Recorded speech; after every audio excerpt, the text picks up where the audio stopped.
Okay.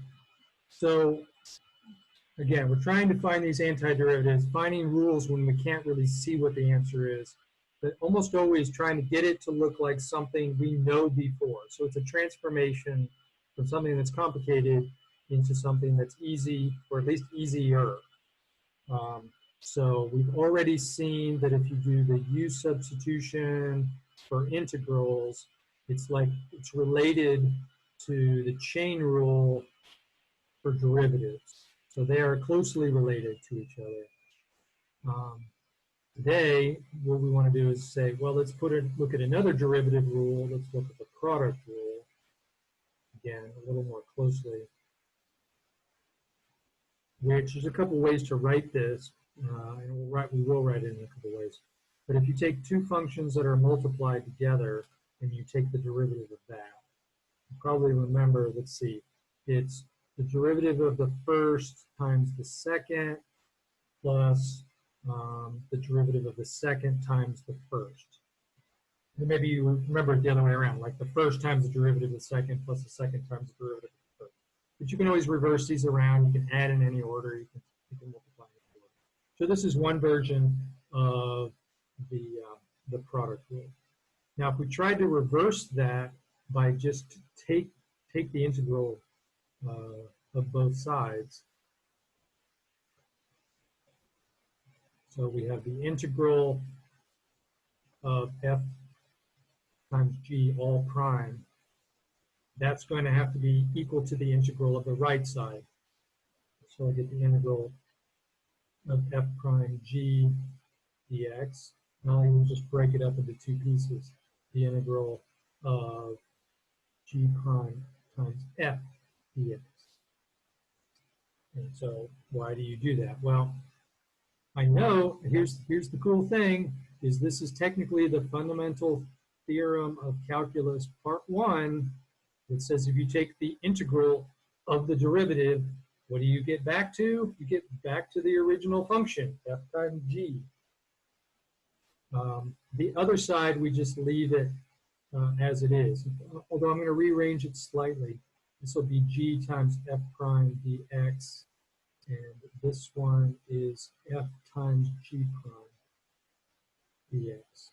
And that is technically one form of what's called the integration by parts formula.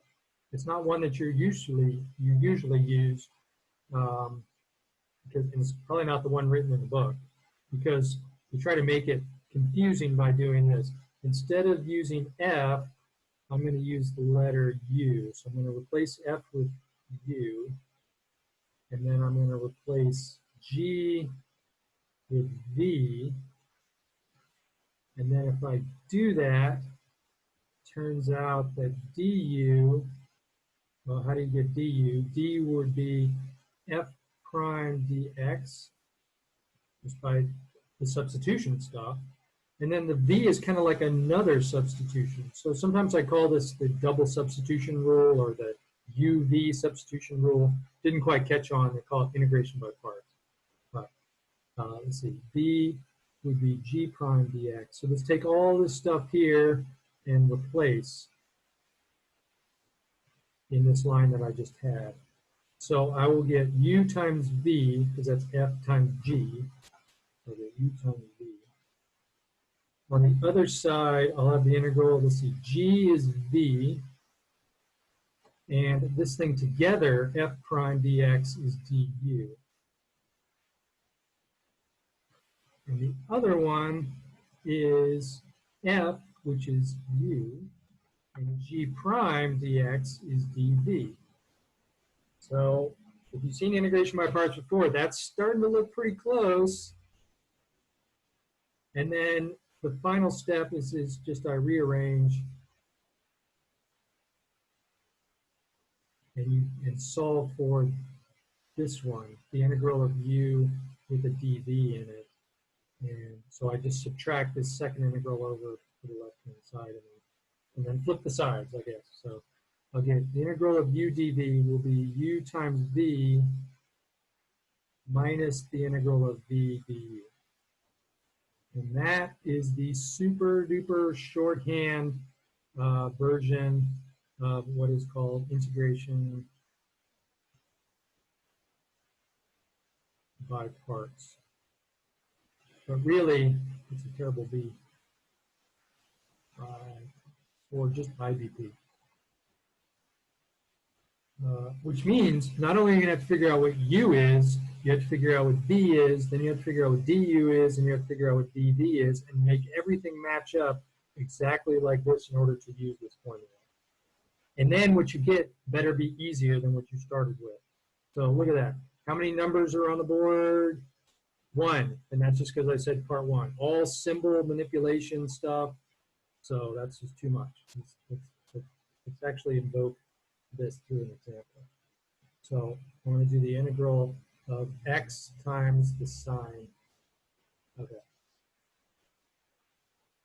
And again, just for emphasis, I'll rewrite the formula up there. Integral of u dv equals u times v minus the integral of v du. So what I want to do is I want to make my problem equal to the left-hand side. So I want to make this look like udv, or if you prefer, it's kind of like u and then v prime dx. And I don't know which one of those is easier to remember, but they're the same. So that means that one of these two things is u, and the other is v prime. And if you don't know which one is which, you just try. And let's see. We'll let u equal x, and we'll let v prime equal sine. And then just see if we can somehow get this formula to work. If this doesn't work, try reversing these two. Make u equal to sine and v prime equal to x, and work that through. So let's see. Let's look at our formula. U, v prime comes together with dx to be dv, so we kind of have that part. According to the formula, this is u, at least u times v to start off with. So we have u, that's good, but we need v. So we need v for starters. So if we know u, that goes there. V prime is sine, so what is v? Well, we can reverse our prime here to get that. Well, to go from v prime to v, I got to take an integral. So I'll take the integral of sine, and I'll get minus cosine of v. So I've got u, and I've got v. So according to my formula, this answer is going to be x times minus cosine x to start. That's the first one. But the formula also keeps going where I have v du. And again, just keep in mind that du is u prime du. U prime du.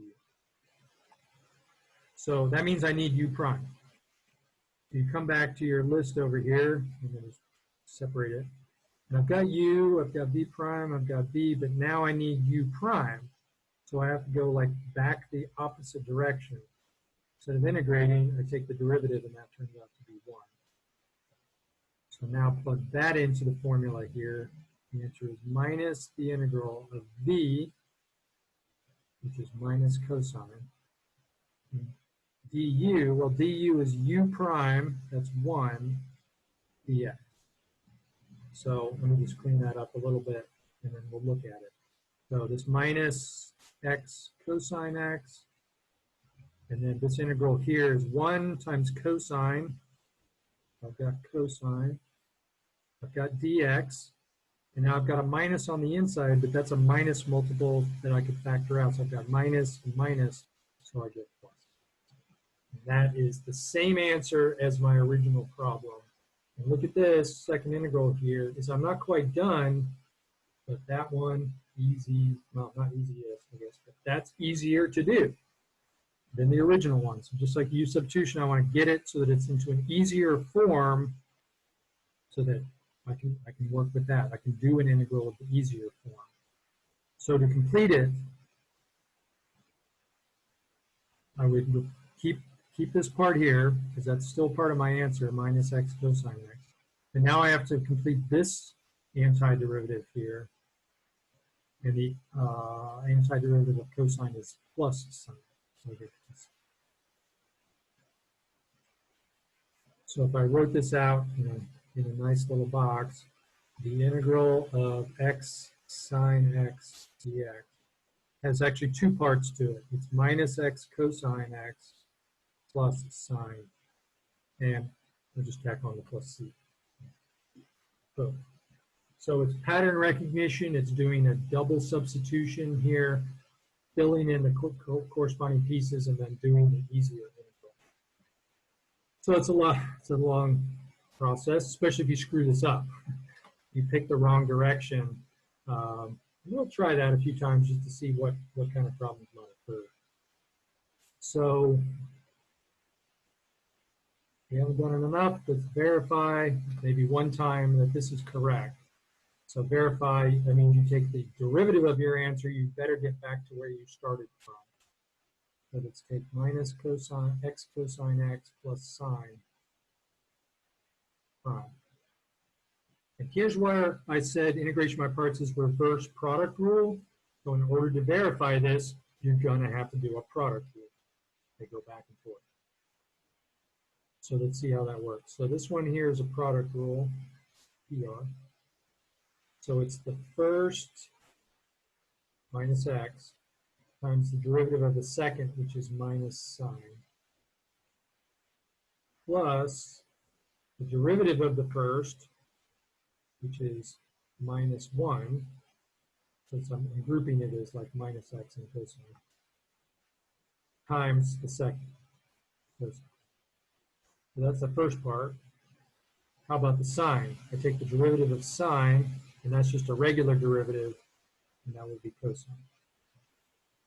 So is that the same as what I had before? Well, let's do a little bit of algebra here.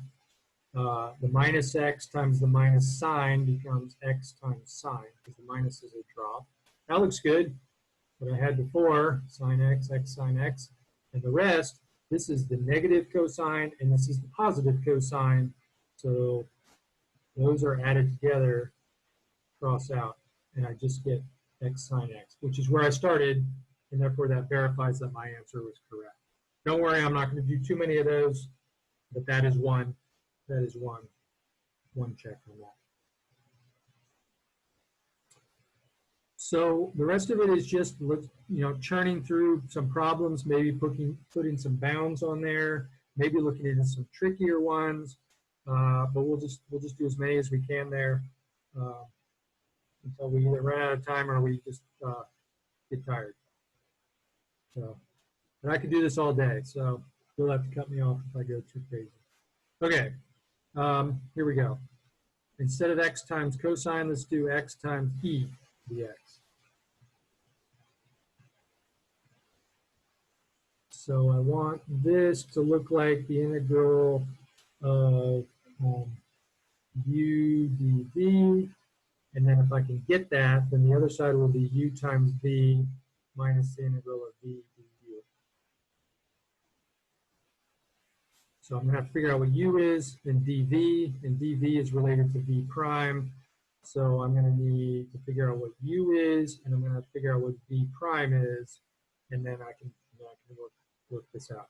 Now, I don't know if you want to write this one down, because let's try this, but doing it the wrong way. Sometimes you can learn a lot by doing it the wrong way, and figuring how do you know it's the wrong way? Well, let's see.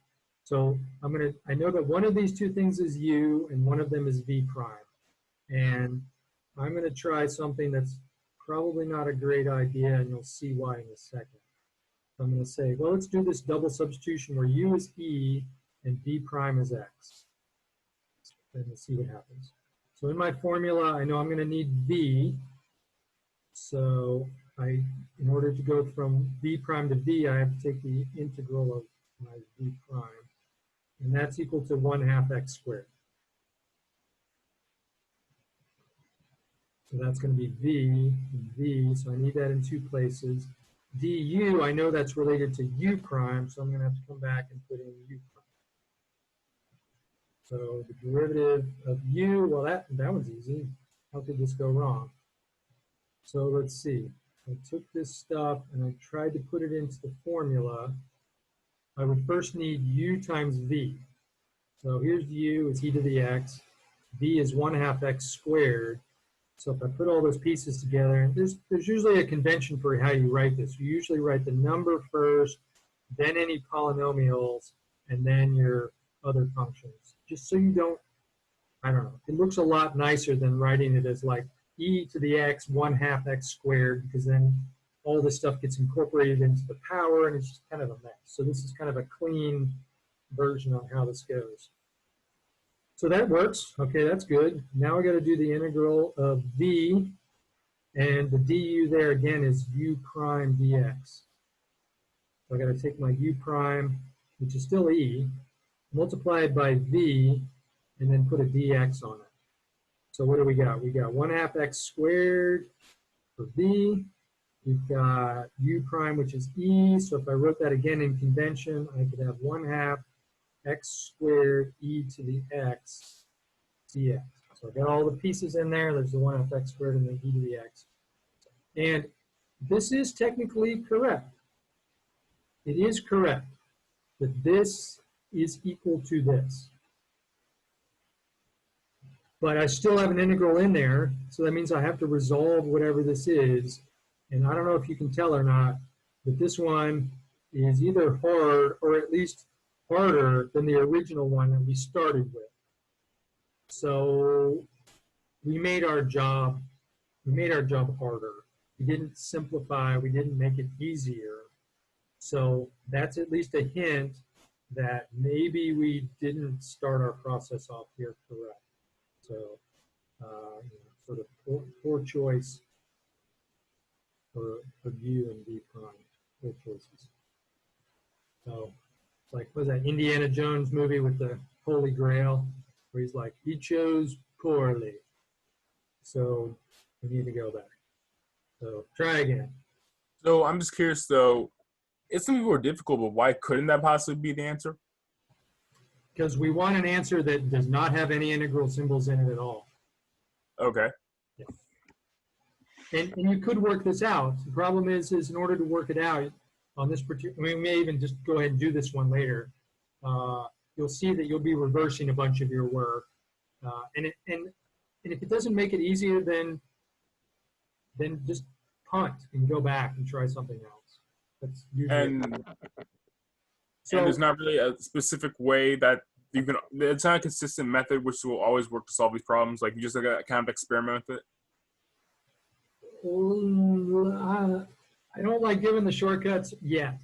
I'll make you work for it, and then I think the shortcut naturally emerges as you work out. You probably realize what's the problem here. If I put x here for v prime to find v, I got x squared, which is naturally more complicated. So at least that's a hint that maybe, I don't know, it kind of feels like I'm going the wrong direction. It doesn't always work that way, but in this particular case, it does. So maybe that's a hint that I shouldn't put x's here. Or maybe it's a hint I shouldn't put e's here. I don't know yet. I have only done like 2 problems. So let's see what happens if we do this by just reversing them. I know, again, one of these has to be u and one has to be v prime. So let's try this. And maybe a little quicker, but u prime is the derivative of x, that's 1. V is the integral of e to the x, which is e to the x. So now let's try that. I get that the integral of my original problem, according to the formula now, that I've reversed it, will be still u times v, that looks different now. U times v will be x e to the x.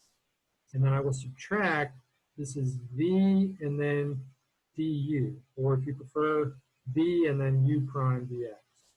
They're the same thing. So I've got v, which is e to the x. And what about u prime? Well, u prime in this case is just 1.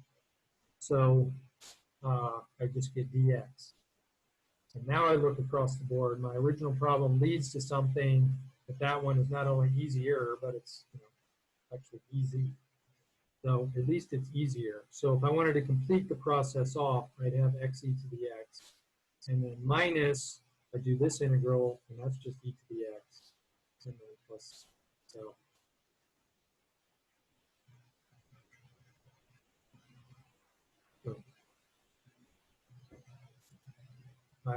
There you go. There you go. I got that one. Try another one. Let's keep going here. One that might make you pause for a second, but let's see. It's going to lead us to, I think, a pattern in the end. So let's see. I know that one of these two things has got to be U, and the other one has to be V prime in order to make my formula work. Just recopying it again because it takes a little bit of time. D, U prime. Or DU and DV. So I know that one of these has to be U and the other one has to be V prime. Sorry. So let's try this. U is X, V prime is the natural log. So I know that it's probably one is U and the other is V prime or vice versa. So if we try to make this guess, then I know I'm going to need U prime and I know I'm going to need V. Now, one of these is easier. Certainly the derivative of U is easy. That one's 1. To get V, I need the integral of the natural log. And that's where you're like, how do I do that? I don't know the answer. I know the derivative of natural log is 1 over x, but I don't know the integral. And so I can't even proceed with this process. So if you end up getting a snag where you get to the point where you can't do something, then this is probably not the right way. In fact, in this case, it's just not. There you go. Not the right way. So, but you only sort of discover this through trial and error and practice, and or you know the shortcut, I suppose. So instead, you're like, this sort of stinks that I have to put them in the reverse order, which I didn't really like in the last problem. But let's see what happens. So U is natural log and V prime is x. It's the reverse of this one. So V, in this case, I know that that's the antiderivative of x, which is 1/2 x squared. And that does get more complicated. Go from x to x squared is just a more complicated function. But U prime is the derivative of x, natural log of x, which is 1 over x. So maybe the fact that, yeah, this went up by 1, but now it might be dividing by x eventually. So anyway, let's see what happens. So in this case, I'll get that the integral of x natural log x is equal to U times V. So U times V. And again, before writing anything down, look at it. You've got natural log times 1/2 times x squared. If you wanted to write this in a nice format, it's the number goes first, polynomial goes second, so 1/2 x squared, and then my function goes last. Okay, then minus the integral of V times U prime, and then dx. So V is this 1 over x squared, which looks worse, but look at U prime, it's 1 over x. So if I was to put these guys together, that would be 1 over x squared times 1 over x. That's the V and the U prime. So one of the x's will cancel. So I can cancel one of the x's, and I'm just left with x. And then I have a half power, or half multiple, so I could put that out front if I wanted to. And then I just have the x. Phew. Good bit of algebra and some balancing, and you end up getting down to this, which is good, because this is an easier integral to do.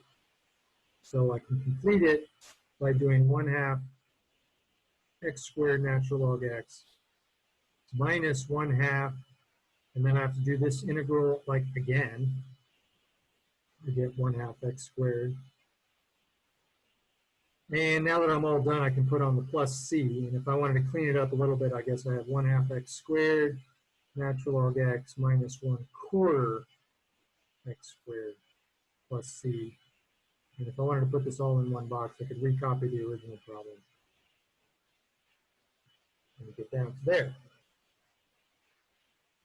So if it's still a mystery, it really is one of these one of the things in there is x is u and the other is v prime. or it's the other way around. You work them through to figure out which piece actually works. They could both work, it's possible, until you can get down to a resolution where it's easier and then you can complete the problem. So we have that. All right, I'm going to keep going with a couple more examples. How many more? 1, 2, I think 3. I think we'll do 3 more and then see if you guys have more questions on them. And I'll just write them out. So here's one of them, x squared e to the 3x. That's one. The next one is natural log by itself. And then, crap, little fib, I wanted to do 3 of them. This is e to the x. I'm going to do 4 instead, e to the x sine x. And then the last one, let's go back and do that problem that we did before, which was this one. Except I'm going to show that sometimes you can use the same method or 2 different methods on the same problem. And we've already done that one. So let's see if we can crank these 4 out, and then so you know where we're going to end. We're going to end with that one. So if you're still hanging in there, well done. So here we go. Yeah. Plus, I guess if we get to the end, then we'll give you the secret answer at the end. Okay, so now a little more involved. We've got a 2 on this and we've got a 3 on the other one. We still want one of these to be u and the other one to be v prime. We've seen before that it's not a bad idea to put the polynomial with u and the exponential with this. Hang on, just a second, I gotta shut the door.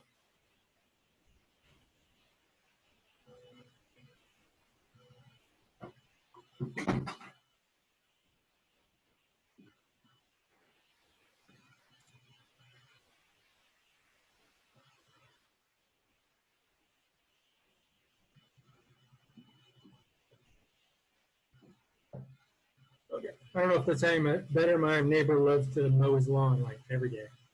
Okay, so let's see.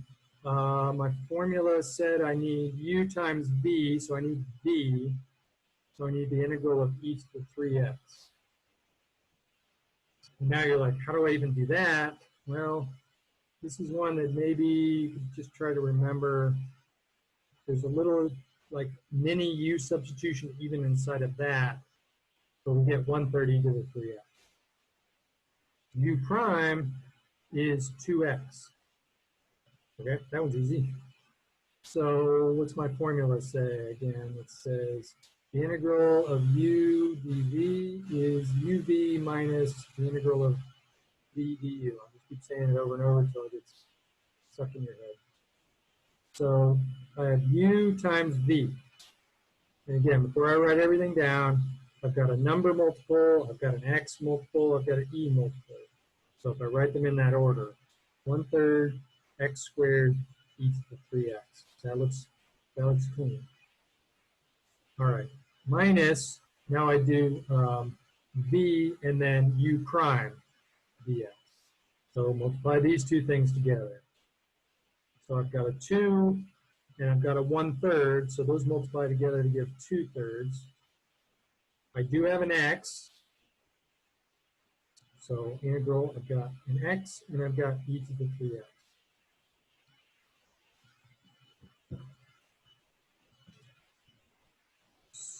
So if I did all the pieces right, I think I'm good. Now I look, did that make things easier?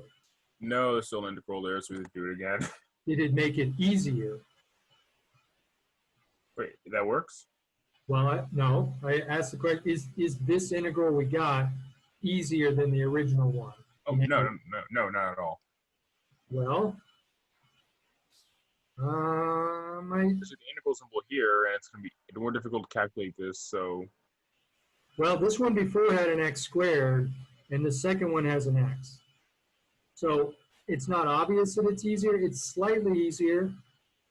And so that pattern of like, you could look at it and say, well, crap, I have an integral and I got another integral and that's not an easy one, but is it leading me in the right direction? So, okay, so go ahead. Okay, so sorry to interrupt, but if we have these problems at all, it would be okay to have certain integrals feels technically slightly easier. Well, I mean, in the end, you want to have an answer that has no integrals in it at the end. But it's possible, on all of these, you're going to have a sub-step where you have another integral to do. So you should at least ask, is that easier to do than the original? If it's a lot harder, then you just went the wrong direction and it's not helping you. Right. And so this is one where it's like, is it easier? And it really comes down to the complexity of x squared versus the complexity of x. And really x is slightly easier than x squared. So maybe we're heading in the right direction. But I still have to look at this and go, well, how do I even do that one? And so this is one of these things where you have to then go back and look, is it a substitution problem? Or is it in the table? Or is it one I already know? Or in this case, wait, is this integration by parts again? And the answer is, if you go back a couple slides, it looks a lot like that one. I don't have the 3, but I do have the x, and I had to do integration by parts there. So this is one where you have to repeat integration by parts inside of another integration by parts. So I don't know if those memes show up on Instagram, but they still are on Facebook of like, do we have to do integration by parts inside of an integration by parts? Head explodes. Yeah, I know. My son is looking at me like, you are such a loser. But I need to repeat integration by parts on this one. So let me, don't do that. Sorry. Let me come down here and do this problem, x e to the 3x dx, as a totally separate problem, which is right there. And so because I've got 2 parts in it, and the derivative of 3x is 3, it's not a substitution, I need to do this again, where I need to pick a new set. I don't want it to be confusing with these old ones, but I don't really want to use different letters. Sometimes I use like a capital U, so don't get confused with this one. But let's see what happens. So for this problem, before I picked U to be X and B prime to be the other one. So let's try that. So to use integration by parts, I'm going to move U prime, which in this case is 1. Okay, that's good. The X's are going to drop out. The B, well, it's the same thing. To do the integral of e to the 3x, I'll get 1/3 e to the 3x. Okay, so now I do want to do this whole thing here is still 1/3 x squared e to the 3x. I still have the 2/3 multiple, but now I'm trying to do this new integral by a second version of integration by parts. So I come down and use these u's and v's. So I've got u and v multiplied again in my formula. So u times v. But look before you start writing down. I've got a multiple of the 3rd, I've got an x, and I've got an e to the 3x. So I've got a 3rd times an x times an e to the 3x. And then I have another like minus integral, and what's inside there is v and u prime. And it's v and du, but that's v u prime dx. So I multiply these together, and I've got 1 times a 3rd times e to the 3x. So I'll have a 1/3 multiple, and I can put that outside. And I've got e to the 3x dx.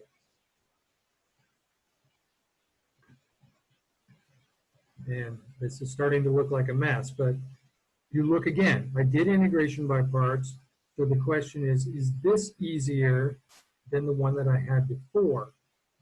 And the answer is, yeah, that one's way easier because I already know the answer to that. And so, hooray, I know that the answer to this one is, well, I've done it twice already. Integral of e to the 3x is 1/3 e to the 3x. So let's see if I can just write that in there. 1/3 from the first step, and minus 2/3, that also came from the first step. Then I get this second 1/3 e to the 3x from the second iteration of this. And then here, I'll have negative 1/3, But then on the third iteration, I have to do this integral, and I get 1/3 e to the 3x. So it's like a third from the first formula and a 2/3 from the first formula. Then these thirds from the second formula that I did integration by parts. And then this 1/3 comes from this last integral. And then, let's see. So maybe we'll put this all together. 1/3 x squared e to the 3x. Distribute the 2/3 in there. This would be minus 2/9 x e to the 3x by distributing that. Then I have to distribute it on the last term. So I'll have plus, because it's a minus of minus, 2/3 times 1/3 times another 1/3, which would be 2/27 e to the 3x.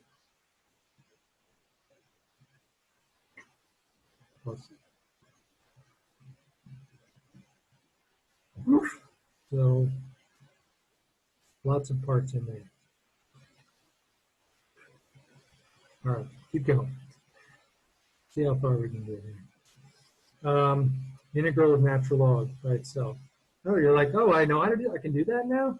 Well, that was in a previous problem, and maybe this would have been helpful to know the answer. But it'll end up being slightly complicated because look, I want this to be the integral of u and of v prime. But there's only one function. It's natural log. So use this little sneaky trick here, which says let's introduce another one. So here's what we do. You're not going to like it, but we do 1 times natural log. You can always multiply anything by 1. And now I got two functions. One of them is 1 and one of them is natural log. That wasn't very nice. But we do try integration by parts. I know that I'm going to have to pick u, and I know that I'm going to have to pick v prime. So 1 is going to go one of those two places, and the natural log is going to go in the other. Now I'm not going to write it down, but if I put natural log here for v prime, to get v, I would have to do the integral of the natural log, but that's the original problem that I'm trying to solve. So that's wrong. Let's just say that's not the right way to go about it. So I'm going to put the natural log here, and I'm going to put the 1 there. I know it's one way or the other, and you can just try them both and see what snags you run into. So if I pick this one, then the rest is not too bad. V is x, because I integrate that. U is 1 over x, because I differentiate. U prime is that, because I differentiate. So I've got all my pieces here. So according to the formula, that's uv minus the integral, it's all over the map here, of v u prime, or v du. So I'll get u times v. And before I write it down, let's look what I have. Natural log, and I've got x, so I typically put the polynomial first. Minus the integral of v times u prime. But look at that. What is v is x, u prime is 1 over x. So if I multiply those two together, x and 1 over x, it'll be x over x, and that cancels out. It'll just be 1. Okay. Is it easier? Yes, it is. In fact, it's easy. So I can just compute that as x. Integral of 1 is x. So x times natural log x minus x plus c. And that's the answer to the integral of the natural log. So it's complicated. I don't think you want to go back to the other problem and say, well, I'll just use that because it's replacing an x or a natural log with an x natural log, and that's more complicated. So that's probably not a wise idea. What did I say? 3 more. Let's do the last one first here, and then we'll come back. It's the integral of x minus 2.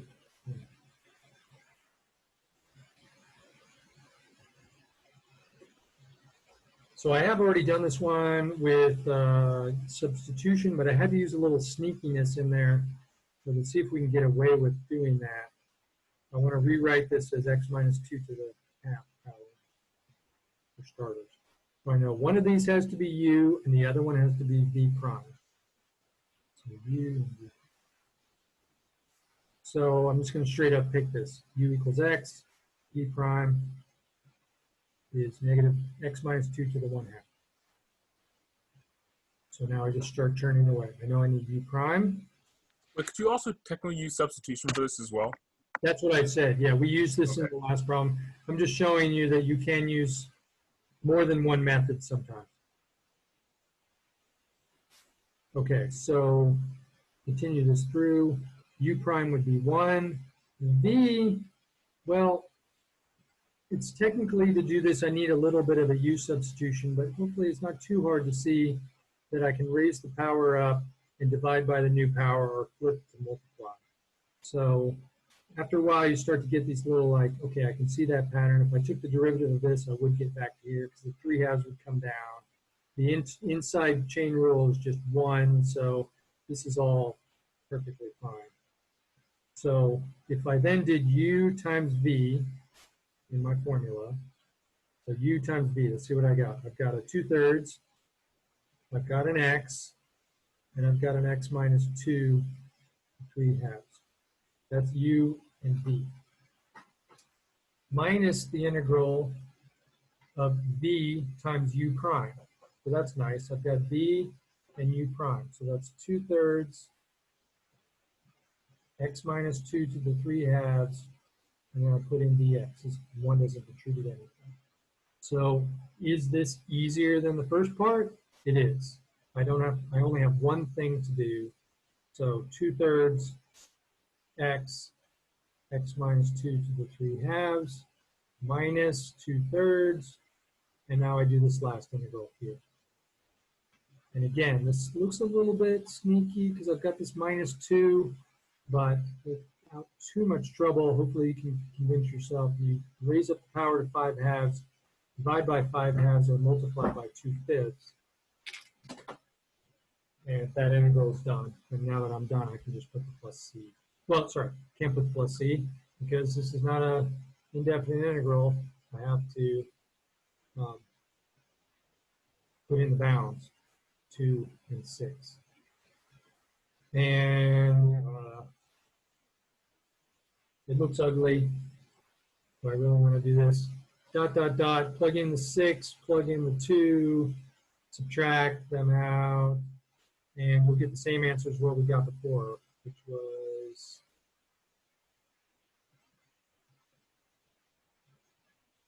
there we go. 64/5 plus 32/3. It looks slightly different as you're doing it, but, or was it minus 32/3? I don't remember. So it's the same. And it better be the same because it still represents an area. And so if you do it one way and get an area, it better be the same way when you do it again to get the second calculation because it's still the same area. So I don't know if you like that one any better. You don't have to do any crazy back substitution to get to it, but there's that. All right, one more tricky one. Now, maybe we can figure out what our pattern is here. E to the x sine x. So I think this one's in the table, but if you look at it, you're like, where did all that come from? So try this. U equals one of these two. I don't know. I'm going to pick one. U equals sine, v prime equals e. It's easier to deal with e on this side. So I'm going to try that. So the v integral is e to the x. That's pretty easy. And then u prime is cosine. So if I try that double substitution or integration by parts, I'll get u times v, which is e to the x sine x, minus the integral of v times u prime. So this is uv, this is the integral of v u prime. So I'll have e to the x cosine.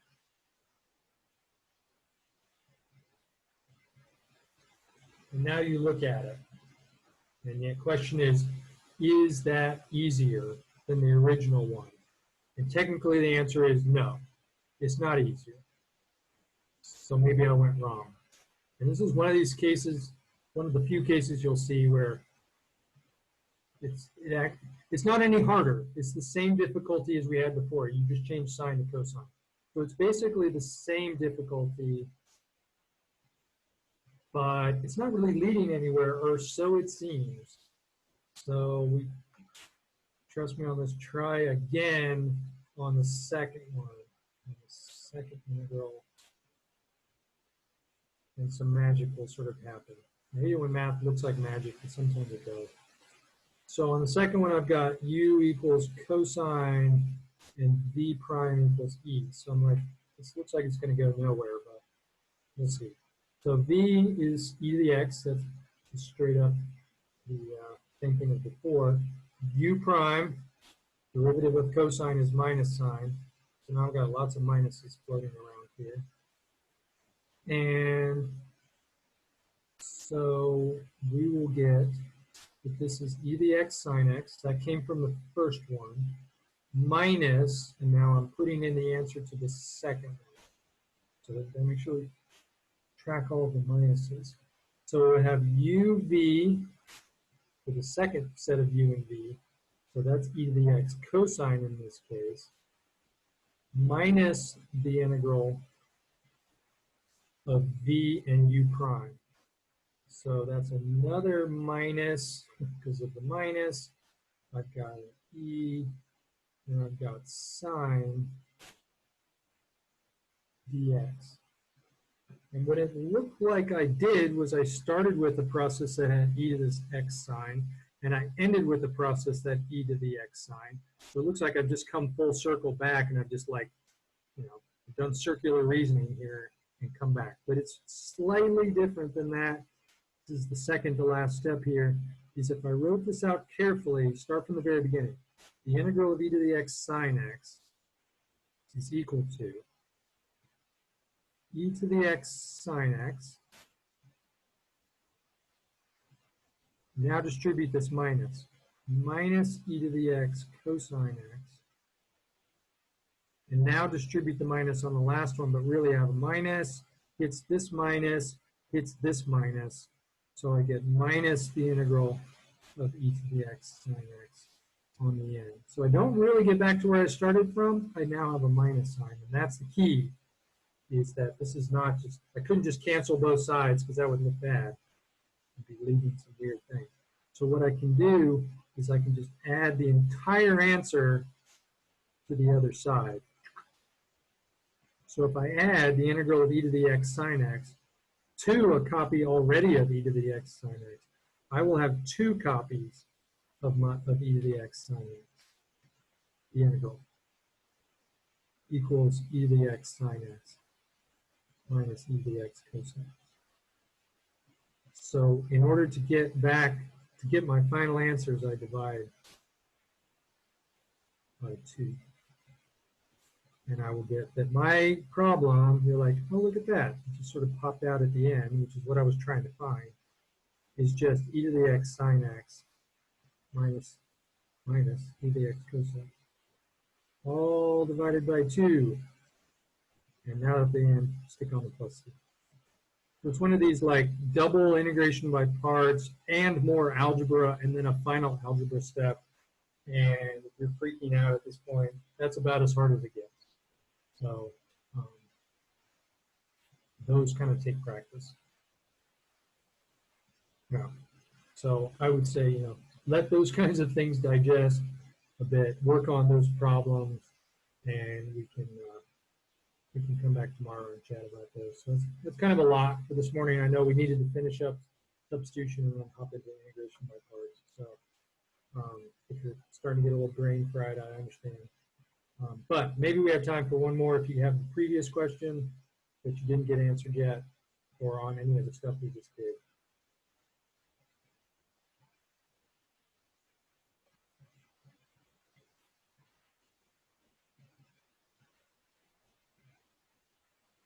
Or I can just tell you the shortcut, right? So here's the shortcut. Yikes. Even my hand is starting to get tired. The shortcut for integration by parts is when you choose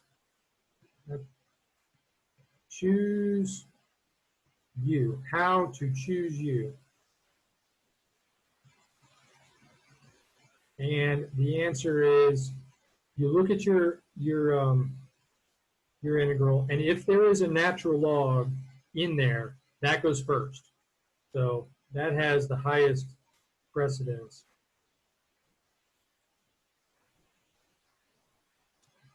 I'll probably spell this wrong here. Precedence? I'll have to look it up. The highest, if you have a logarithm, it goes first. After that, occasionally on these problems, you might have like an inverse trigonometric function, and so that's next. So it's like log goes first, inverse trig. If there's no log, then u is the inverse trig function. We haven't seen one of those, but you probably see one in the homework, and we can talk about it tomorrow. After that, if there's a polynomial, then if there's no log, there's no inverse trig, but there's a polynomial, you pick u to be that. If there's none of those three, but there's a trig function, then you pick that to be your u function. And then if there are none of those things in there, then you let it be the exponential. So if you like acronyms, this is LIPTI, I guess, I want to pronounce it. It's a nice acronym to know how to choose u. If there's a log, it goes first. If not, inverse trig. If not, polynomial. If not, trig. If not, exponential. And that's one version of it. Sometimes this p is not quite a polynomial. It might be like a square root. So instead of p, you put what's called an algebraic expression, like a square root or a cube root or something. And so instead of LIPTI, this becomes Li8, more general form of that. But you have to remember what the a is. Then it's like, what is a? Well, it's like a polynomial, but it could be a square root, which has a weird power. So LIPTI or Li8, you can try that. We can do some problem work next time. So I think the best thing is just go work on that stuff. Get the homework in today. If you need a little extra time to go past 1 o'clock because we didn't quite finish everything, that's fine. If you want to submit by 1 o'clock, that's fine too. And I'll work on getting the tests graded and get those out. We can chat about them tomorrow. So it's a long morning. Thanks for hanging in there. But I think that's probably a good place to stop for this morning. Have a good rest of your afternoon, and I will see you bright and early tomorrow. Thank you, sir. See ya. Thank you, sir.